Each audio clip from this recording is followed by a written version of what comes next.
Alrighty. Looks like we're live, so I'll go and start the recording.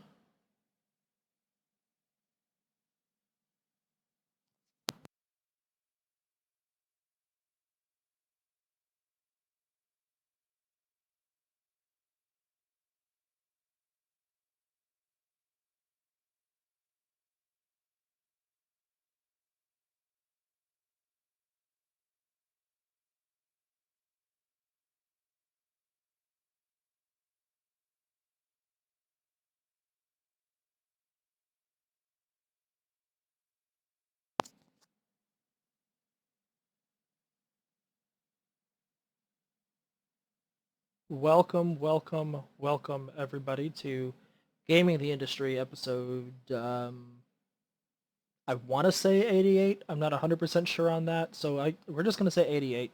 We have two 88s, then we have two 88s. I'm your only host tonight, um, because it turns out both Brian and Shank are dead. Yay!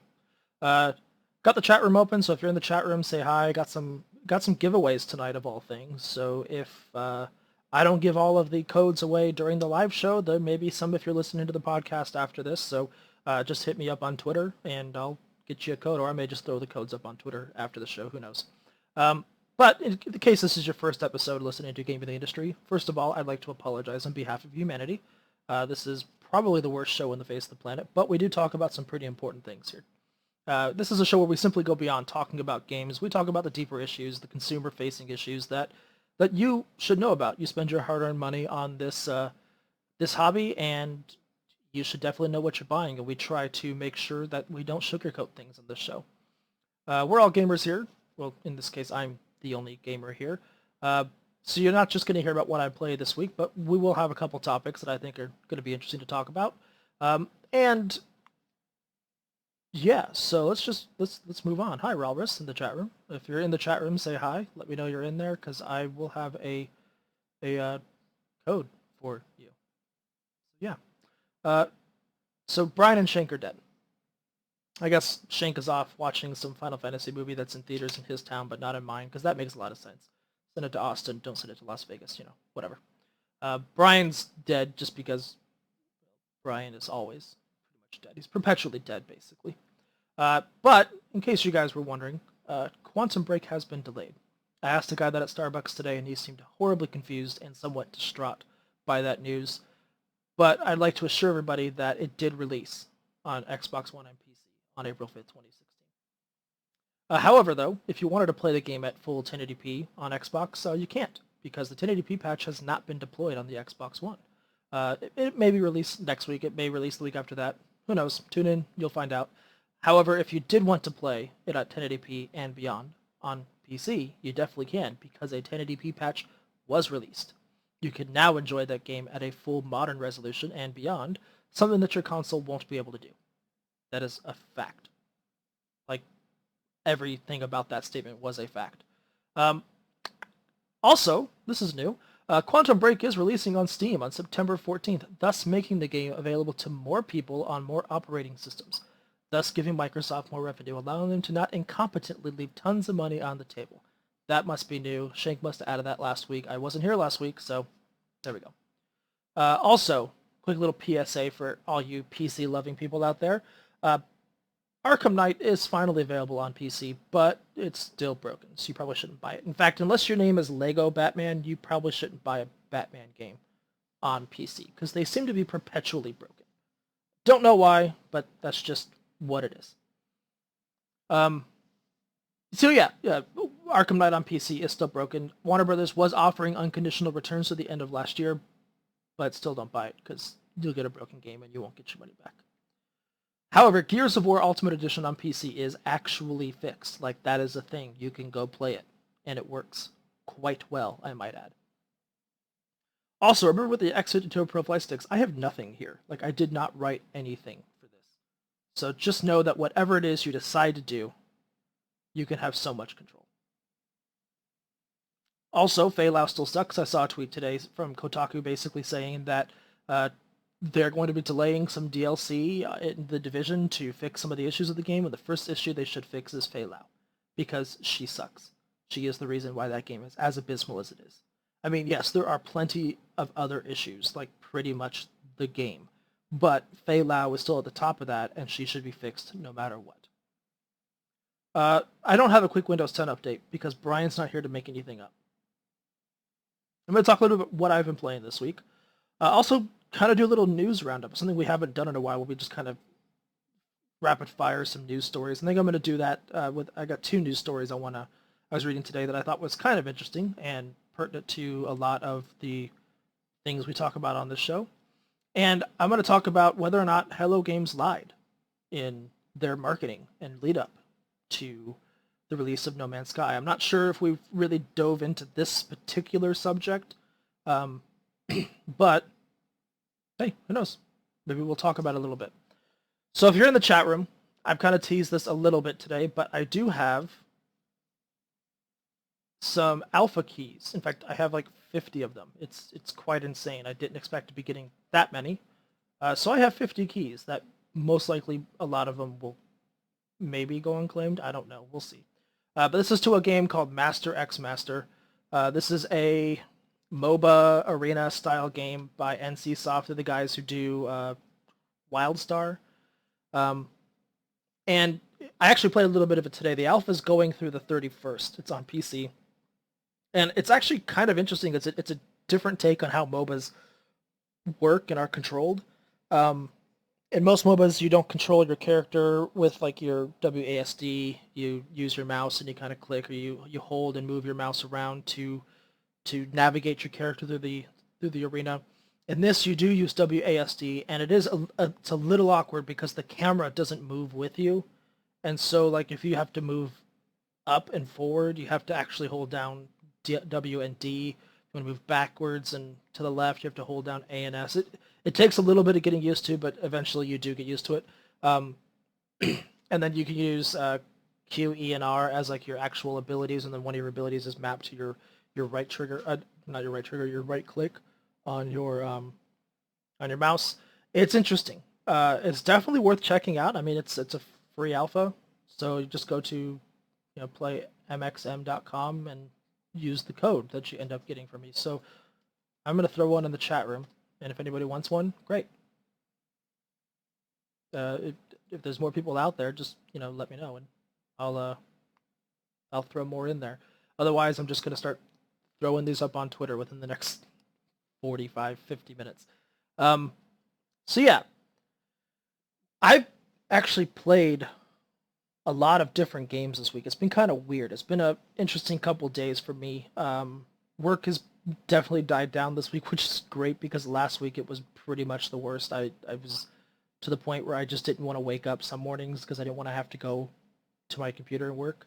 I work from my house, and so I don't actually have to go anywhere to work, but there were some mornings where I just didn't feel like walking the 2 feet from my bed to my PC. But this week has been kind of different. It's been somewhat rough, but it's actually turned out pretty good. Not as busy, which is nice, and I like it when it's not that busy. But some of the things I have been doing is, if you followed anything I've talked about on Twitter the past week, I have been playing World of Warcraft, and it's a little weird because I always told myself I wouldn't get into World of Warcraft. I just didn't think I would like it as much as I like other MMOs, like, well, Lord of the Rings Online is the one I mainly play. But that, as of late, has kind of been a little taxing. I think it's mostly because I've been waiting on Britta to play with me. Britta, if you're listening, you need to, like, get on Lotro with me. Come on. Let's do this. We got 5 levels left. Let's make it happen. But Legion is coming out. I think that's the expansion. Gosh, this is going to be fun. Warcraft Legion. Yeah, so that's the one that's going to be releasing here in the next week. And leading up to this, what they've done is they've done some things called invasions. I don't know if they've done this in the past because I haven't played World of Warcraft in the past, but I've been playing these, and they are a lot of fun. Like, they're extremely chaotic. They are basically, if you don't know what it is these parts of Azeroth and the world as a whole are being invaded, and you have to repel them. and even like the alliances, like the Horde and well, the Alliance, um, they're kind of siding together because it's a fate of the world type situation. You know, they'll put aside their differences as long as the threat is there, and so you basically go through like these 4 stages where it's a collective group. Um, you know, everybody gets experience if you tag the enemies. It's kind of meant to help people level up alts in preparation for Legion.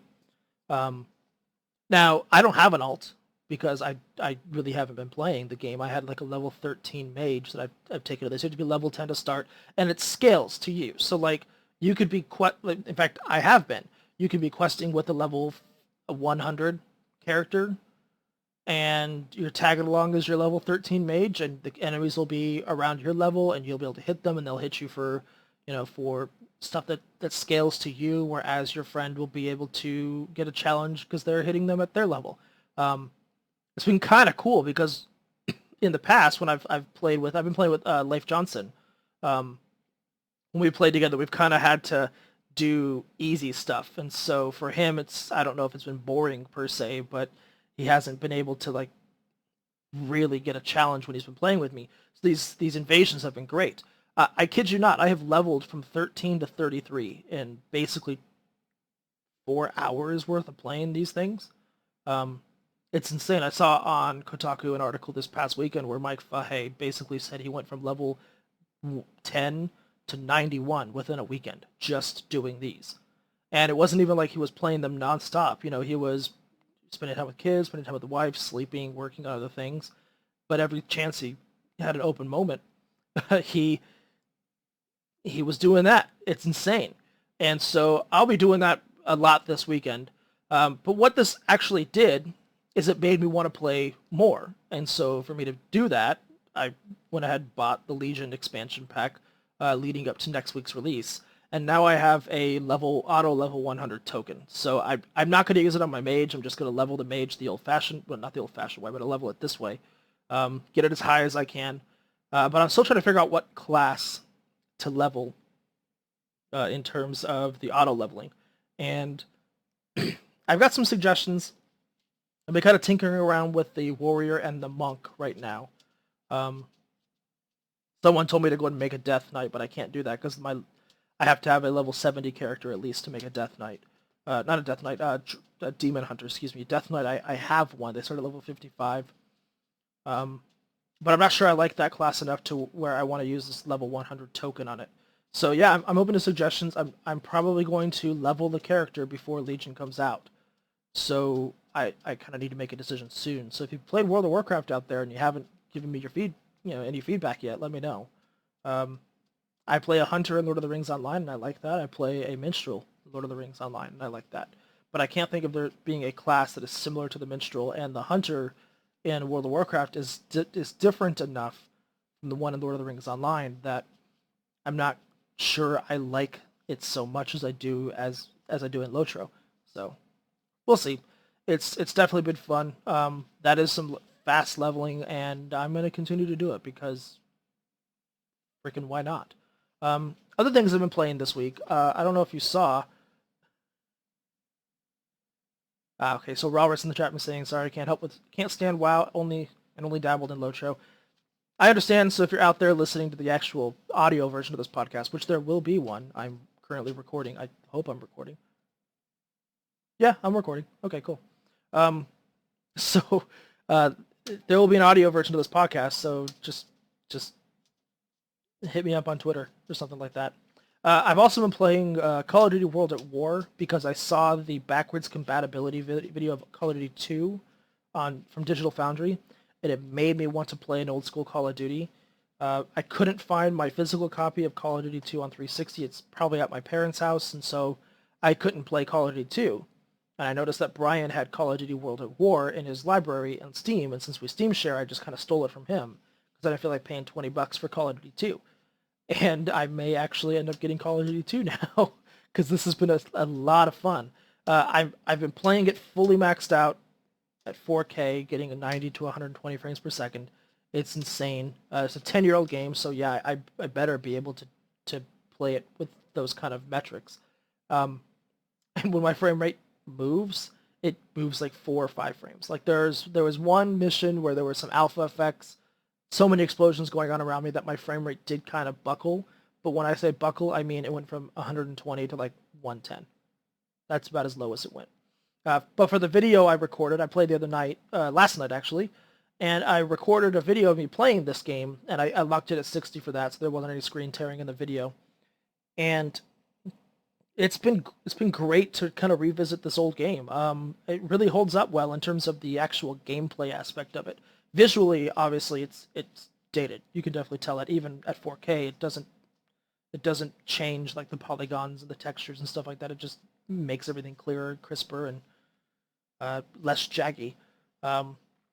But in terms of the gameplay and the way the game moves, it holds up extremely well. I'm really enjoying being back in that World War II setting, and I think the fact that the game looks dated and it's playing, by today's standards, a dated time period, it's really a breath of fresh air from like the modern warfare battlefields that we have in games today. In fact, it's one reason why I'm looking so much forward to Battlefield 1, because I don't have jetpacks. I don't have these super rapid fire weapons. I've got machine guns obviously were in World War One, but most of your riflemen carried just that. They carried rifles. They carried single bolt action, rifles. And it was a lot more skill involved in being able to shoot somebody down as opposed to something that can shoot 50 bullets in 10 seconds. I played Battlefield 1 already. I played it at E3, and I know the beta is coming up next week. Open, I think, on all 3 platforms, so be able to dabble in that. But it's been pretty cool. I was actually recording a video last night, and it's on my YouTube channel because I thought it was hilarious the way this video ended. I was making a video last night until Brian decided to take his library back over. And so I'm getting ready to snipe somebody, and all of a sudden the game shuts itself down. Probably the worst stuff. It's pretty cool. You should go watch the video. Other than that, I've been playing some games that I really can't talk about yet. Some embargoed titles. I mean, they're out on PC, but the console versions are embargoed, so I can't talk about them just yet. But just wait 2-3 weeks, and I'll let you know. Oh, King of Fighters 14. Been playing that. I'll have a written impressions piece coming up here in the next week, probably next weekend. I'll probably write it tomorrow. But that's been a lot of fun too. If you're into fighting games or if you want to kind of get into a fighting game, and Street Fighter's a little bit daunting considering how technical you have to be in that game, King of Fighters 14 does a lot to bring new players in. And so definitely check that out. It's a PS4 exclusive, but it's worth getting if you already have a PS4. I wouldn't say buy a PS4 for it, but it's definitely worth getting. I would ask Brian if Drive Club is working yet, but it's not. And let's face it, Drive Club VR is not going to work either. Just if you've played Drive Club, if you continually play Drive Club, maybe reevaluate almost every decision you've made in your entire life. Ralrus is saying in the chat room, haven't seen your last YouTube video yet. Been too caught up in Deus Ex lately. Yeah, all of my texts from Shank have been about how he hasn't done a single thing in Deus Ex, and that makes that game amazing. I get to each their own, but he spent 11 hours in that hub without doing a main quest. That would start to get a little boring to me. But, Shank's weird, and he plays the games he wants to play the way he wants to play them. So, maybe stop texting me about Deus Ex, Shank. I mean, I don't care that you've been in a bank for like the past 90 minutes. Anyways. So, got a couple news topics I thought was going to be a little bit interesting to talk about.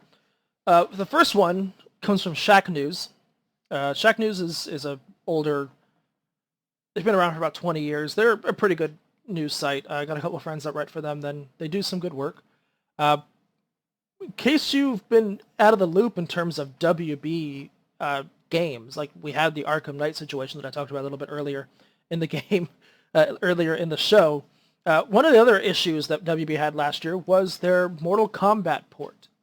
And, well, let's just say that their lack of support really started to put me off in terms of buying anything WB, and then Arkham Knight just kind of sealed that deal. However, We have from Shack News that Mortal Kombat XL may be coming to PC. Pardon me, just heard me drink. I need some coffee. You may be asking yourself, but Joseph, Bradford, I thought that Mortal Kombat was already on PC. Well, you would be correct. Mortal Kombat 10 is on PC. However, WB this past year released what's called Mortal Kombat XL, which has all of the DLC and everything like that. And, well, they decided to just completely ignore the 500,000 people who bought Mortal Kombat 10 on PC and only released Mortal Kombat XL on PlayStation 4 and Xbox One, which the PlayStation 4 version is the version to get if you want the most stable version out there, and even then, it's not 100% stable. The Xbox One version is serviceable, but it is not good enough to where the official platform for this game is PlayStation 4 in tournaments, because the Xbox One version buckles under its own weight every so often. However, they actually just basically gave up on the PC version. They didn't. There's been two versions of the DLC. There's two different types of DLC, I should say, and only one of them ever came to PC. After that first DLC came out, and the game was still basically unplayable, they just stopped supporting the PC version. So it's interesting to see that this has been hinted at, and where we're seeing this at is on what's his name? Ed Boon. He's the series creator. And I like how David Craddock ended up using, basically anything with a hard C, he turned into a K for this. I couldn't do that at my outlet. This is pretty cool that Shack News let him do that. But basically what we're seeing is a tweet from Ed Boon. And it's this one here. He linked back to the wrong tweet for some reason. But it says, maybe we should carry extra long people who care. And if you look at the capital letters in this tweet, and then obviously the circuit board that we're looking at here, it spells out MKXLPC. And so this is kind of adding fuel to that fire. What's also helping this rumor kind of gain some traction is the fact that there is a Steam DB listing for the MKXL Enhanced Online Beta. And this is started on the 25th, which is today, but this obviously didn't happen. But this is adding some fuel to that fire as well, that this may be coming. So my question, I guess, to myself is this a little too late for PC players? At this point, PC players have Street Fighter V to play, and by all accounts, Street Fighter V on PC is a pretty dang on good port. In fact, a lot of pros prefer the PC version to the PlayStation 4 version simply because it's more stable. The frame rate doesn't buckle too much in the PlayStation 4 version, but it does do it enough to make it so that a lot of professional players have practice and do their work in the game on PC as a result, even though the official platform at tournament time is still PlayStation 4. My fear is that this is a little too late because, MKXL came out earlier this year. They haven't done anything for the PC version for probably a good, 6-8 months. And a lot of PC players feel kind of spurned. A lot of people kind of referred to WB as the Ubisoft of 2015. And if you don't get the reference, basically Ubisoft in 2014, and I think even before that, was just putting out awful. They were rushing games out and they weren't finished. Big example of that is Assassin's Creed Unity, where basically it just didn't work well at all on any platform at the get-go. You had the head explodey from that game basically being the front page of the internet for ages, and it really hurt WB and to be compared to that last year, but it was apt because you had Mortal Kombat 10, which really didn't work well, and then you had Arkham Knight, which didn't work at all. In fact, still really doesn't work at all. So it'll be interesting to see how this is kind of embraced by the PC community. I already have it on PS4. I'm not getting it on PC. I only have it on PS4 because it was gifted to me because someone was asking me to start writing about it. I didn't ask for the game, and I was like, well, I mean, you can give me the game, but it's not gonna doesn't mean I'm gonna start writing about Mortal Kombat XL. I appreciate the free game though. I tried giving it back, but couldn't. So it is what it is. So yeah, I'm not buying it on PC because I don't trust that the port, even after it's being kind of held out this long. Um, yeah, I mean, I don't really have any faith that this is going to be a good port, regardless of how much time they've put into it at this point. Um, so yeah, in other news, something interesting came out from the Elder Scrolls Online at Gamescom this week. Um, Basically, they're doing what's called crown crates, which is coming with the 1 Tamriel patch in October, I believe. And if you're unfamiliar with what these crown crates are, basically they are a package that you can buy in the Crown store with crowns. And it's 400 crowns for a purchase, and you get a crate full of consumables. This is from Matt Fire with an interview with MMORPG.com. Quote, the concept of crown crates is pretty easy. For a 400 crown purchase, you get a crate full of consumables, as well as a chance at a customization and convenience items.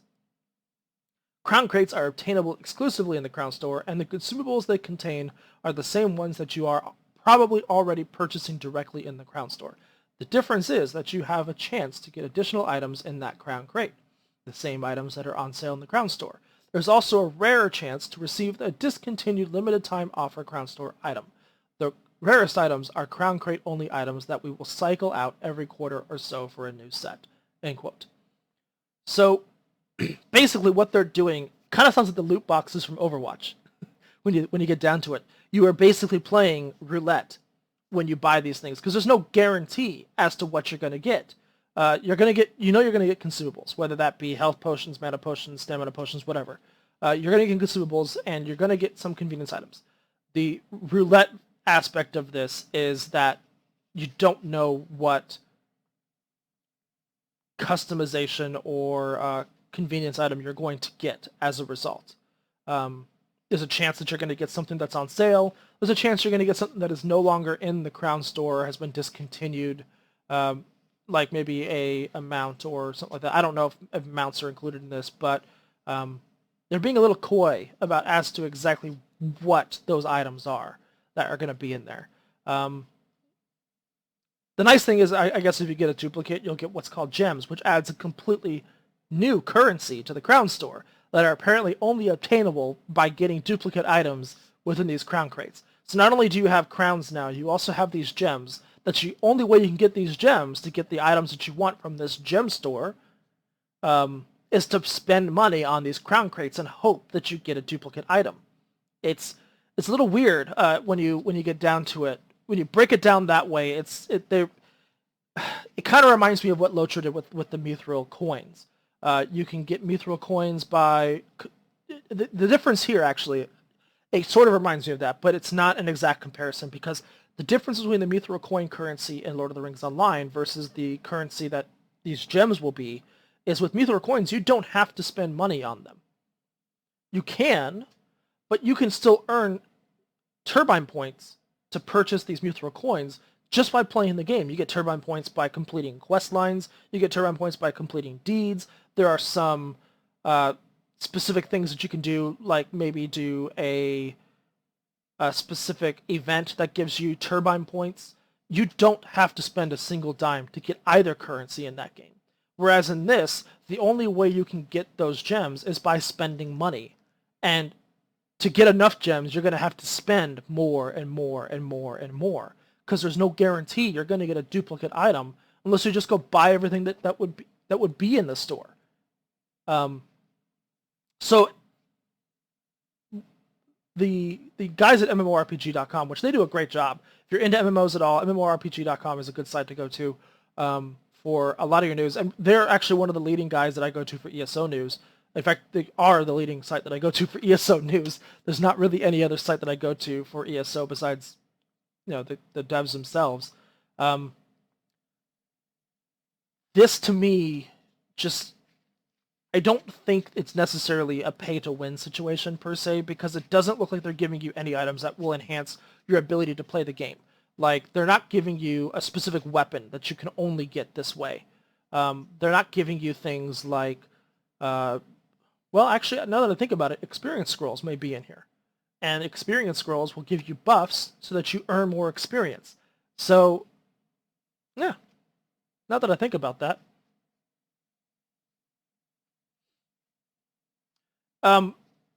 This isn't like the worst.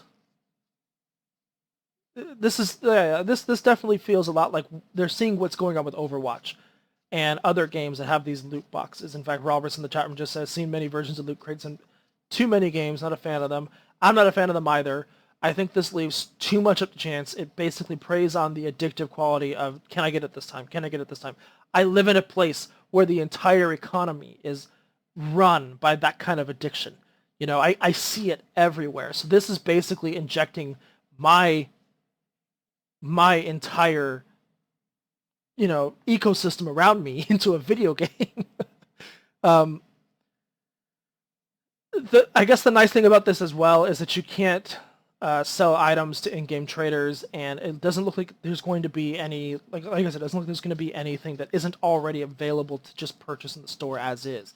So they're not adding in anything that is going to necessarily break the game in these loot boxes. If you can get them, you can either get them through these crates, or you can just buy the item in the store.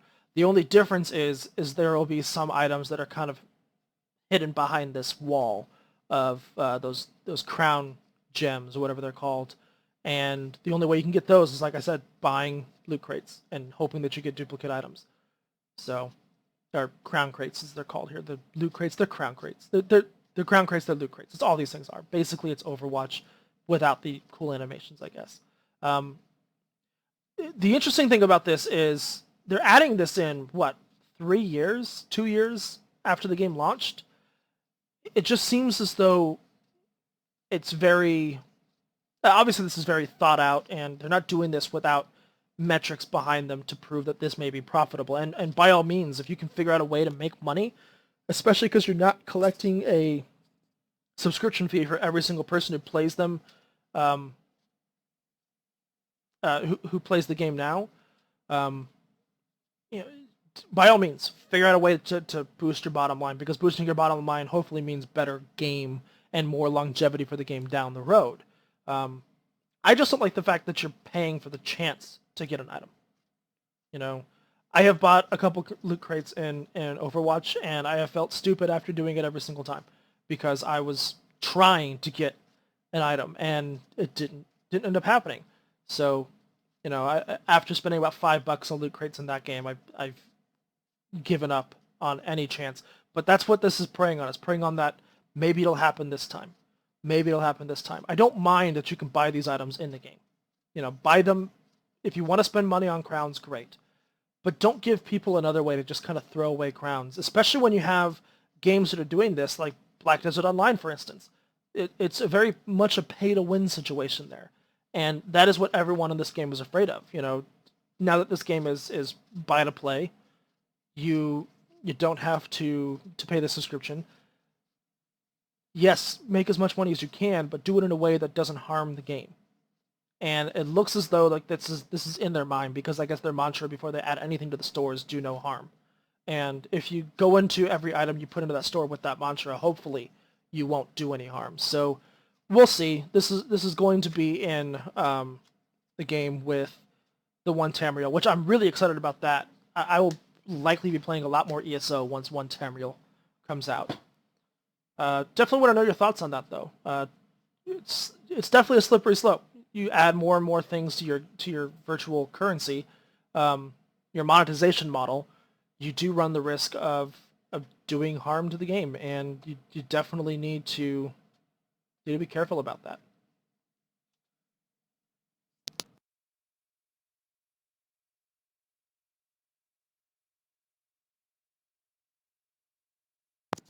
Apologies for the silence there. Just had a massive coughing fit. Had to take some. Had to drink something. So, did No Man's Sky developer Hello Games lie to consumers? Well, I guess it really kind of determines. I guess it really depends on how you view how games marketing and the way games development works, and how it progresses the throughout the entire development cycle. Games are a very nebulous and fluid thing from the day that they are first conceived to the day the consumer has it in their hand. And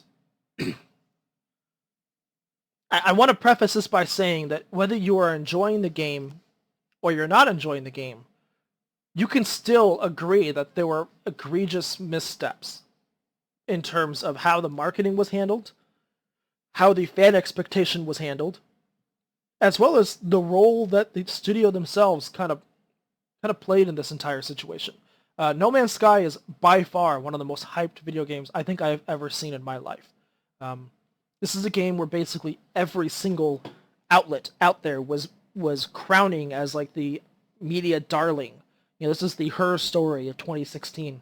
You know, this game can do no wrong until it was released, and everyone kind of realized, oh, this game is limited. This game doesn't have all of the awesome features and the things that we saw in those nice shiny trailers. And it's one of those situations where we see this a lot in video games, especially when it comes to the marketing that we see at E3, we see at Gamescom, we see at PAX, we see at CES now.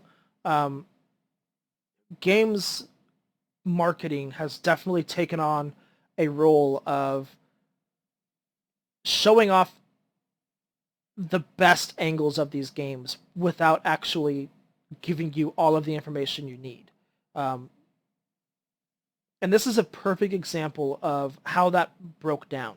Now, there are plenty of examples of early marketing trailers and stuff not being fully representative of the final game. You know, if you take a look at a game that we all love on this podcast, The Witcher 3.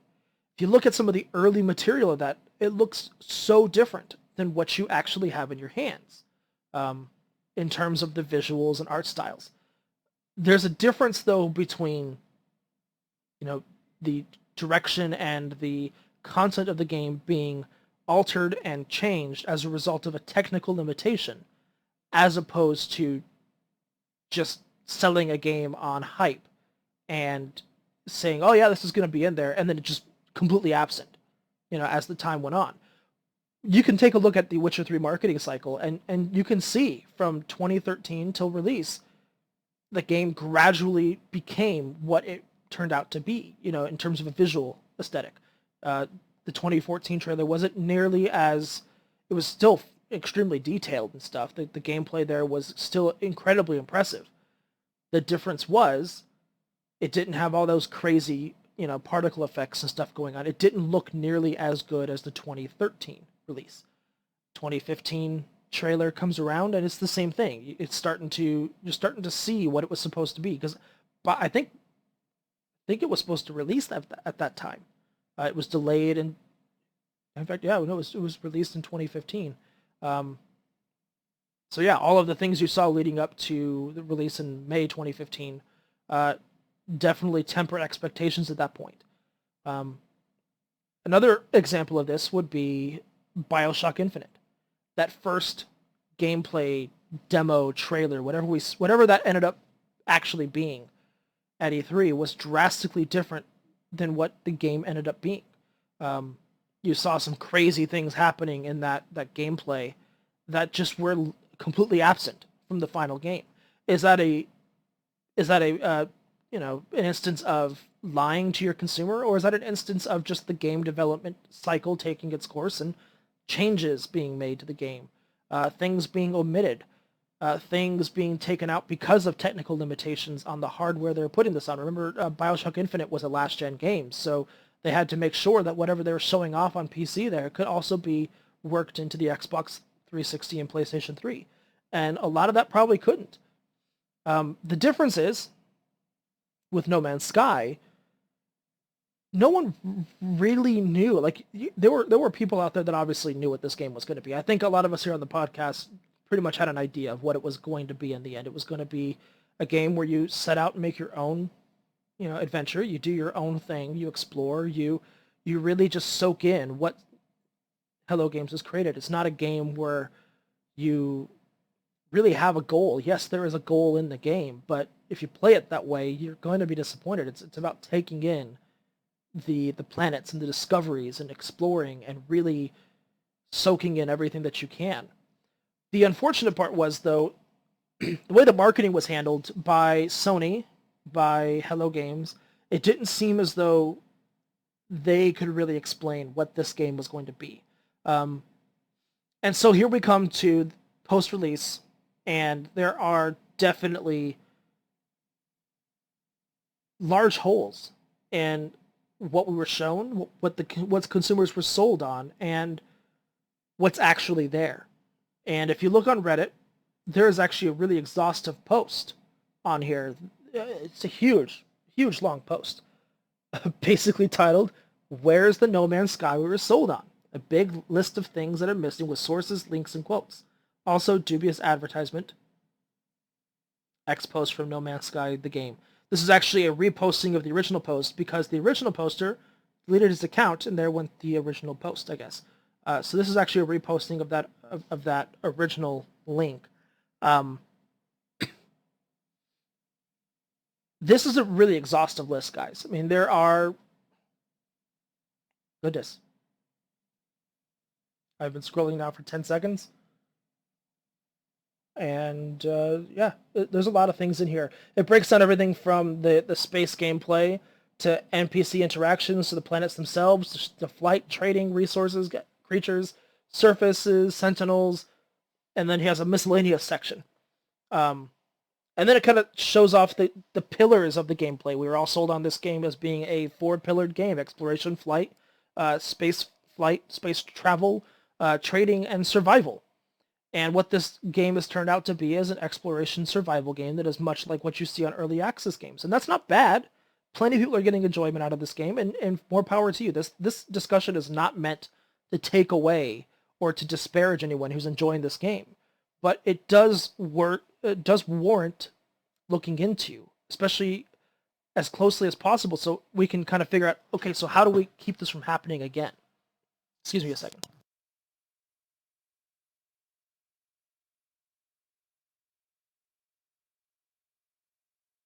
So a lot of outlets have covered this. I've kind of refrained. I was going to write a post about this on Inquisitor, but I kind of refrained because everyone was writing about these things, and I didn't want to kind of heap on.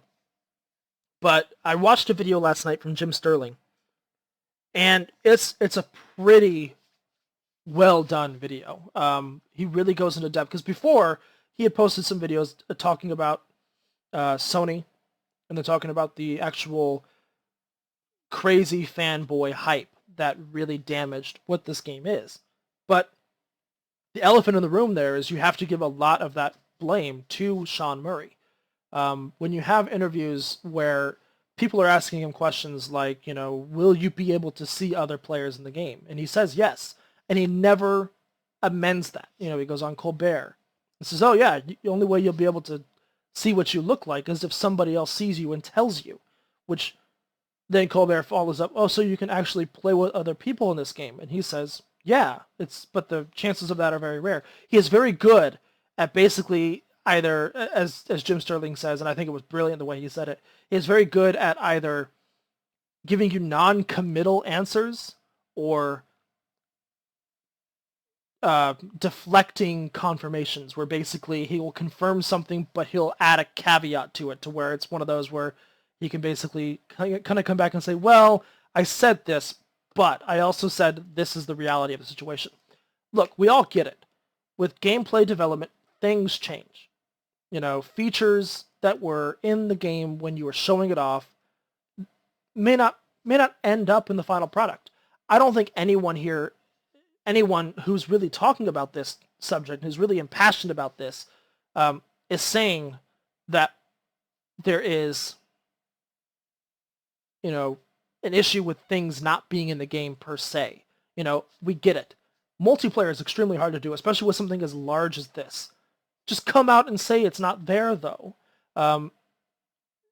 What this kind of tells me is there was no clear direction in how this game was going to be marketed. And that's a failure of both the PR, which Sony's PR is very good. I don't know where PR was in this entire situation. But you also have to fault Hello Games, because they're the ones coming out and saying these things and then not amending their statements when they're saying things like the planets will rotate. Well, actually, they're not rotating. The skybox is rotating now. And the way we know that is the stars move, but the planets themselves that are hanging up in the sky don't. If the planet itself was actually rotating, you wouldn't see that anymore. There's talks about there's talks about actually being able to name your ships. That's not in there. You can see creatures fighting each other. I have not once in the 50 some odd planets that I've been to seen creatures fight and eat each other. I haven't seen a single ringed planet myself, but I'm not going to say they're not there. You couldn't fly super low to the ground. You can now if you have it on PC and you have a mod. The faction system is there, but it's an incredibly bare bones faction system to where it basically has... I have yet to be penalized for having a low, having a low rating with a certain faction. It's just, there was so much they talked about with this game, and it was likely a situation, and Andang, you just put this in the chat room, but this is something that I have written on my show notes here. This is an issue where a developer kind of bit off more than they could chew. I think they kind of got overwhelmed with all of the hype, and I get it. It's a 10-person team, but Sony has experience with this kind of thing, and they have a extremely strong PR team. I work with them on occasion, and they're really good at what they do, and yet it was still allowed to happen. There was no PR oversight here, and if there was no clear-cut direction, because every single time this game was talked about, the only thing that didn't change was the fact that you could explore. It just, there didn't seem to be a clear, concrete, concise way that this game was talked about and marketed. It's not so bad that these features aren't in the game. What's bad is that this game was sold on the hype that these features gave it. And then there's been a distinct lack of communication and silence on the part of who was out there talking about this and being the front man, as it was called here in the chat room. Sean Murray has really not addressed anything. In fact, when the two players who are very obviously in the same spot at the same time, and they weren't able to see each other, that right there was a problem with how this game was marketed, because we were told specifically that you could see each other in the game when you were in the same area. Instead of addressing that issue, Sean Murray tweets about how he's just blown away that they were able to even that they were able to find a planet that someone had already named. I've been to multiple planets that people have named. In fact, the funny thing is, within about 3 hours of playing the game, our friend Pete had already found a creature on his planet that Brian had discovered on his own planet. So you went out there and talked about this game so much, Sean. You touted up all of these features that just ended up not being here. Just tell us. Say, hey, multiplayer isn't where we're talking about it yet. It's coming, but it's not in here yet. That's all you had to say. All you had to say, instead of saying things like, well, we can't really talk about certain things because, legal things. Telling us that there's a feature in your game and then telling us that the feature is not going to be there at launch, I don't think that's a legality thing unless your contract is that binding, which if that's the case, you need to get a better lawyer, because you have people now actually talking about this being a false advertisement thing, where they were marketed on one thing and got something completely different. Also, future marketers out there, if you're into marketing, This is an exact example of how to not market.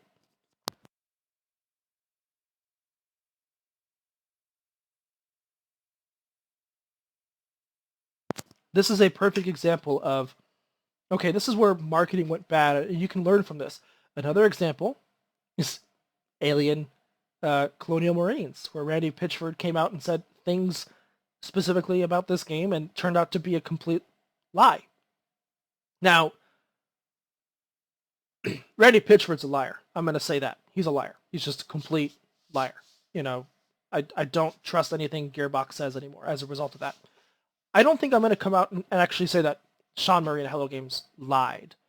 I think that was just that. I think they were overwhelmed by what they were creating and what it had turned into, especially after Sony came in and then just hyped the game to crap, crazy.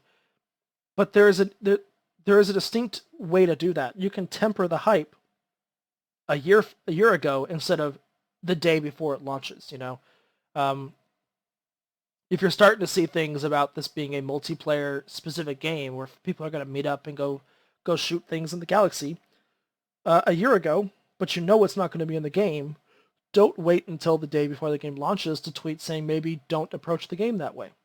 Because what that does is it tells us that, you know, you really weren't being the most honest you could.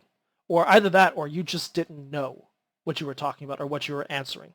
And I want to say that by creating a game like this, I want to say the people at Hello Games and Sean Murray specifically, they're extremely smart people. I would never be able to figure out how to even start to create a game like what they've created. And from a technical aspect, what they've created is stupendous. It is amazingly, you know, mind-blowing what they've been able to create. The things inside the game, like the mechanics and the actual fun aspect, maybe not so much. But the ability to create an entire universe with 18 quintillion planets that are hopefully all unique, which I think in terms of like the actual topography they may be, but I've been to enough barren wasteland planets to realize they're pretty much the same. Yeah, so I don't want to say that they outright lied to people. I think it was one of those instances where when they were talking about it at the time, yeah, those were all features they really wanted to have in the game. And we know the game was delayed multiple times.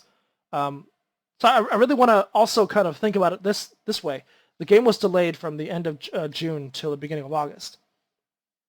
I really wonder whether or not Hello Games wanted to delay the game again, and Sony kind of forced it out.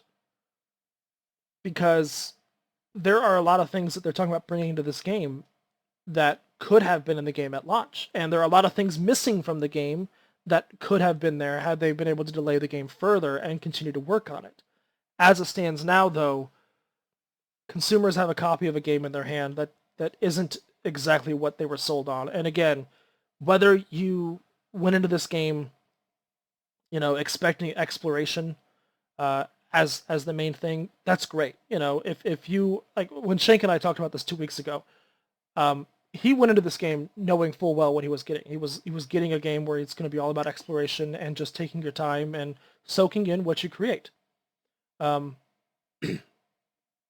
Unfortunately, that's not the game that was talked about. At the very beginning, that might have been, but when you start talking about things like, you know, giant fleets of ships that you can join into battles, and yeah, while you can actually jump into a battle that's happening at the moment, you don't know what side you're on. You don't know why they're sitting there battling. The ships themselves don't move. Like the freighters, they just stay there.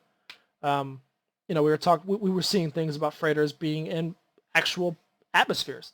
That's not in the game. You know, the game was sold on so much more than exploration. While exploration might have been the core and the heart and soul of the game, a very small few people approached the game from that aspect, and it's because of the fact that when all of these things were talked about and shown, there were all these additional features that everyone got excited over. I got excited over the fact that I wouldn't have to resource gather. I could just play as a trader in space, in my ship, go to planets when I chose to. At this point, there is no way you can play this game without doing that. So yeah, I don't want to come out and just say, yeah, Hello Games lied, Sean Murray lied, burn him at the stake. No, I think you can still enjoy this game even with the stuff that's not there.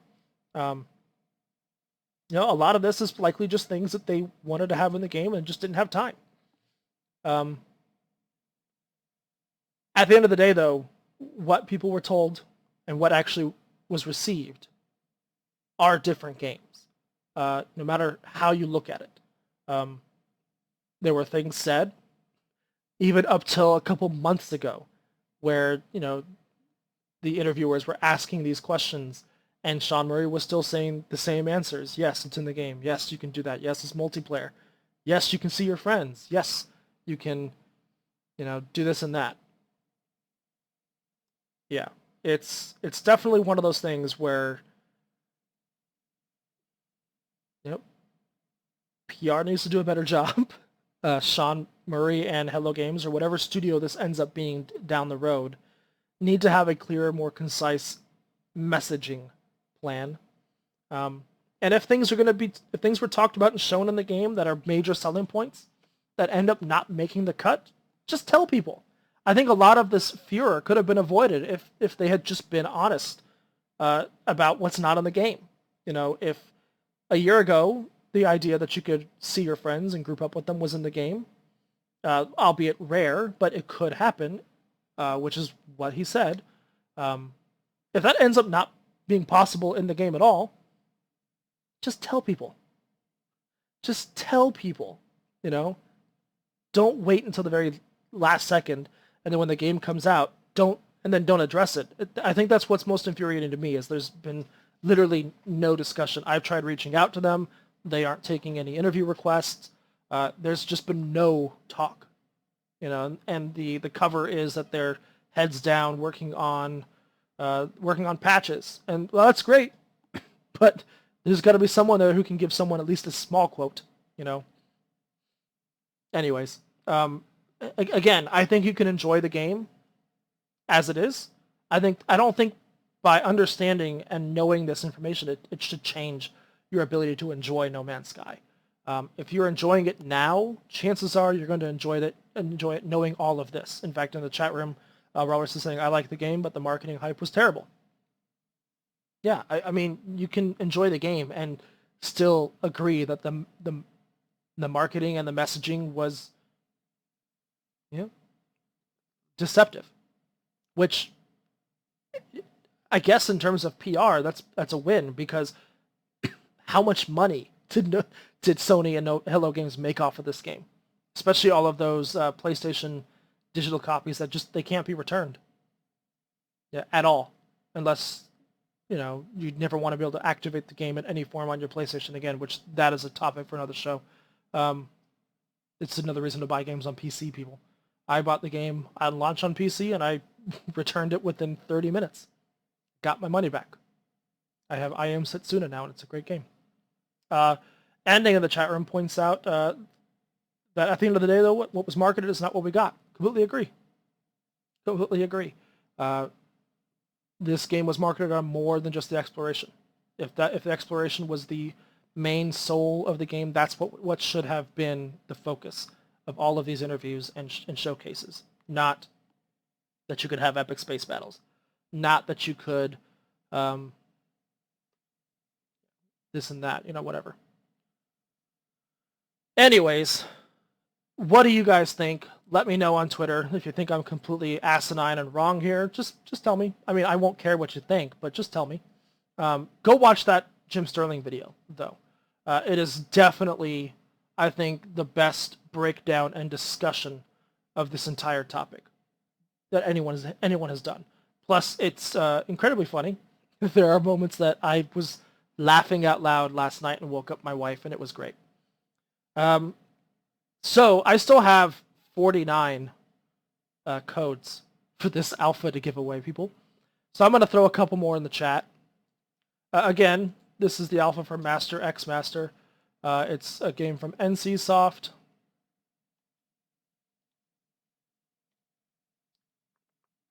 You can go to play MXM. That's Mike, xylophone Mike, playmxm.com. Register that alpha. The alpha runs from today till today's the 25th to the 31st of August. It's definitely interesting. I think it's worth checking out. It's free to check out. So, I mean, if you can, why not? It runs pretty well. It looks pretty cool. Characters have some spunk and pizzazz, whatever. Yeah, I'm just gonna start throwing these up on Twitter now because we got 2 people in the chat room. Not, chat room's kind of skinny tonight. It's kind of weird. Anyways, if you're listening to the podcast and you want a code, just check out my Twitter at @LRTRlore.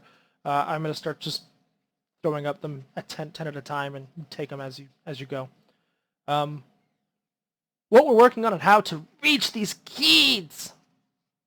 So, I mentioned that I have my King of Fighters 14 impressions coming up.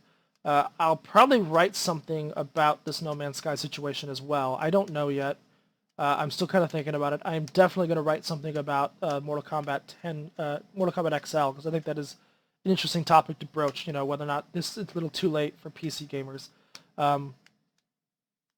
So yeah, I want to also throw out a congratulations to a friend of the show, Jason Evangelo. He used to write for Forbes. Now he is the senior something for AMD. I don't know his exact title, but he's now working with AMD, the graphics card and CPU makers.